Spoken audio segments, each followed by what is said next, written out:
Life before finding out I was having a baby so young was not an ideal teenage life. I was in foster care and staying with a teacher.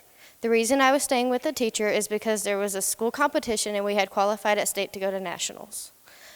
And if I hadn't gone to nationals, it would have messed up the competition that I was competing in. I felt like she was keeping me just so it wouldn't mess up anything so that we would place at nationals. The reason I think this is because the next day, after we got back from nationals, she shipped me off to go live with my brother. I would have rather gone there in the first place instead of to nationals. When I arrived at my brother's house, everything was normal and I felt like my life was going back to normal. I was going to school and making friends at school. All was fine and dandy. That was until I was called into the counselor's office and she told me there was some rumors that I was pregnant and that I looked like it. They called my sister-in-law and told me to get checked.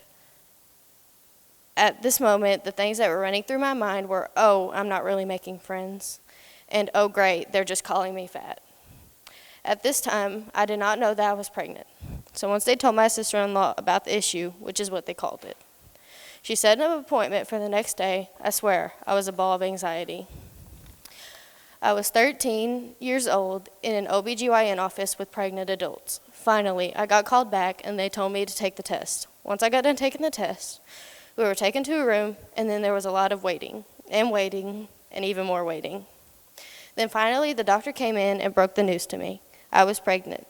They informed me about everything and told me that I had to go get an ultrasound to make sure everything was okay and to see how far along I was.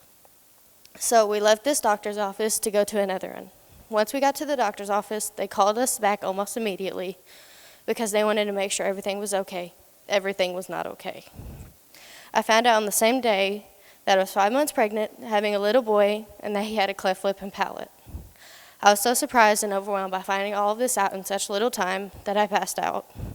I woke up and thought that it was a bad dream. I was wrong.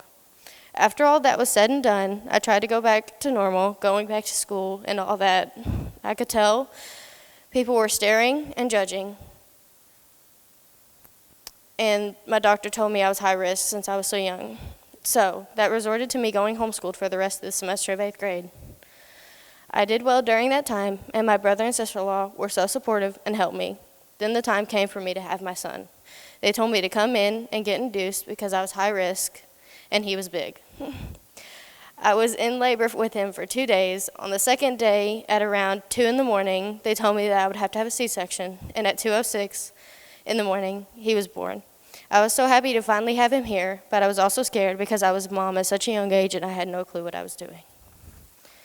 I spent 7 days in the hospital, and then the day came when I got to go home. I was so relieved. A few days after me and my son got to go home, we got moved into a new foster home, luckily together.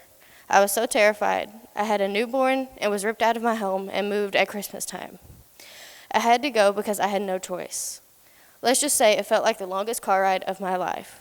Once we finally arrived at the new home, it wasn't as bad as I had thought. The couple was very welcoming, and they were not judgmental about my age or having a baby. They welcomed me into their home and family. I loved it there. Eventually, my son and I moved back with my dad, and it was all great. To this day, me and my old foster mom still talk. She is like my mom. And my son and her son are best friends. Throughout this experience, I wouldn't change anything because there's a reason this happened. God has a plan. I think that sharing my story might help people not to judge based on what they look, what they see, and what they hear. I would tell people to think twice before bullying or isolating someone based on their situation. Since I went through all this, I feel like I can do anything, and because of what I went through, I am a stronger person.